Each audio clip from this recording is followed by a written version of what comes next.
तिथे नमो रोजगार मेळाव्याच्या निमित्तानं मुख्यमंत्री आणि दोन्ही उपमुख्यमंत्री येत्या शनिवारी बारामतीच्या दौऱ्यावर आहेत। परंतु या कार्यक्रमाला स्थानिक खासदार सुप्रिया सुळे आणि राज्यसभेचे खासदार शरद पवार यांना निमंत्रण मिळणार का याबाबत उत्सुकता निर्माण झाली आहे। कारण कार्यक्रम पत्रिका अजून देण्यात आलेली नाही। शरद पवारांनी मात्र या कार्यक्रमासाठी आपल्या नियोजित दौऱ्यात नमो रोजगार मेळावा असेल किंवा इतर कार्यक्रम असतील यासाठी वेळ राखून ठेवला असल्याची प्राथमिक माहिती आहे।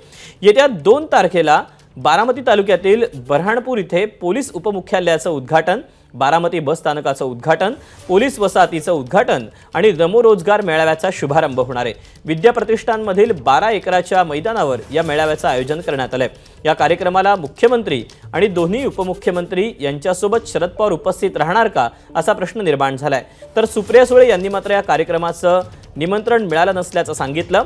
दरम्यान ज्या संस्थेच्या मैदानात हा रोजगार मेळावा पार पडतोय त्या संस्थेचे अध्यक्ष आहेत शरद पवार, तर सुप्रिया सुळे या विश्वस्त आहेत। शासनाकडून अजून कार्यक्रम पत्रिका प्रकाशित करण्यात आलेली नाही। दरम्यान आपण पाहूया या सगळ्याबाबत सुप्रिया सुळेंनी काय म्हटलंय।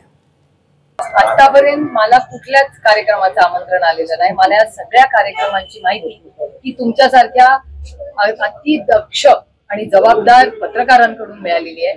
ज्या चॅनल्सवरही मी पाहिलेली आहे आणि वर्तमानपत्रातही वाचलेली आहे, पण आता ह्या क्षणापर्यंत मला काही आमंत्रण आलेलं नाही।